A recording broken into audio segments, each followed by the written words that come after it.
यात्रा वृत्तांत। प्रतिध्वनि। भ्रमण अन्य संस्कृतियों के प्रति हमारी सोच को उदार बनाता है। पर्वत प्रकृति की शोभा के भंडार होते हैं। मसूरी अपनी सुंदरता के कारण पहाड़ों की रानी कहलाती है। उसका प्राकृतिक सौंदर्य सभी को अपनी ओर खींचता है। अपने मित्र अंकुर से मसूरी की सुंदरता की चर्चा सुनी थी।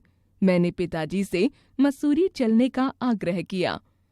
उन्होंने आने वाली गर्मी की छुट्टियों में मसूरी चलने का निश्चय कर लिया।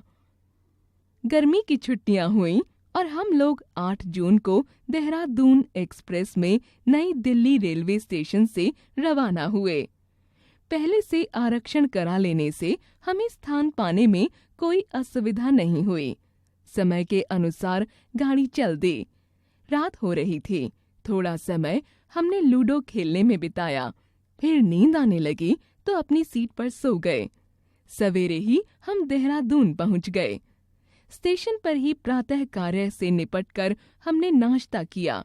देहरादून से मसूरी के लिए हम बस में सवार हुए।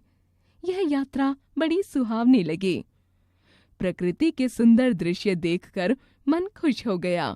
दोपहर को हम मसूरी पहुंच गए। यहाँ मौसम बड़ा सुहावना था। हल्की हल्की ठंडी हवा चल रही थी। यहाँ हम लोग अशोका होटल में ठहरे। भोजन करके पिताजी ने थोड़ी देर विश्राम किया। मुझे नींद नहीं आई। मुझे तो बाहर जाकर घूमने की उत्सुकता थी। 4 बजे सबने चाय पी।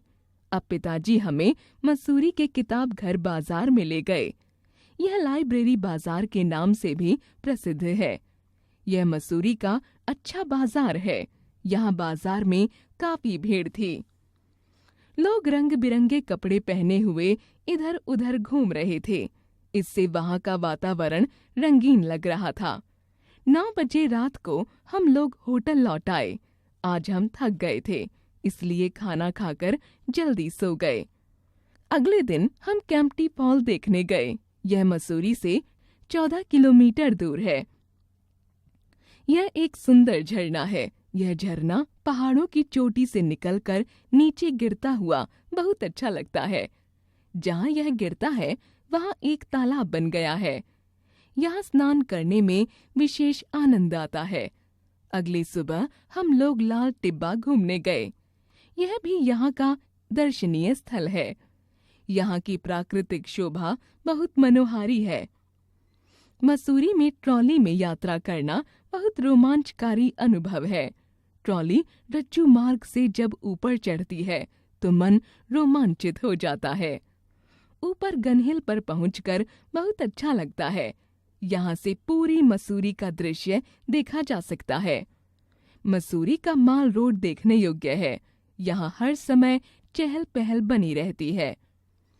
विदेशी पर्यटक भी दिखाई देते हैं। ठंडी ठंडी हवा मन को आनंदित कर देती है। यहाँ देर रात तक भीड़ बनी रहती है। मसूरी की प्राकृतिक शोभा तो अनुपम है ही। यहाँ के निवासी भी सरल और सीधे सादे हैं। वे दूसरों की सहायता करने के लिए तैयार रहते हैं। मजदूर लोग बड़े परिश्रमी होते हैं। हमने यहाँ पहाड़ी फल भी खाए जो बहुत स्वादिष्ट थे। पता ही नहीं चला कि 4 दिन कब बीत गए। मसूरी की मधुर यादों को लेकर हम दिल्ली लौट आए। जीवन कौशल। अरे, यह तुम क्या कर रही हो? मैं दीवार पर अपना नाम लिख रहा हूँ ताकि सब लोग इसे पढ़ें। तुम्हें ऐसा नहीं करना चाहिए। यह हमारी राष्ट्रीय धरोहर है। हमें इसे खराब नहीं करना चाहिए। तुम सही कह रही हो। हमें अपनी राष्ट्रीय धरोहर को संभाल कर रखना चाहिए। बातों बातों में हमने सीखा कि हमें पर्यटन स्थलों पर जाकर अपनी राष्ट्रीय धरोहरों को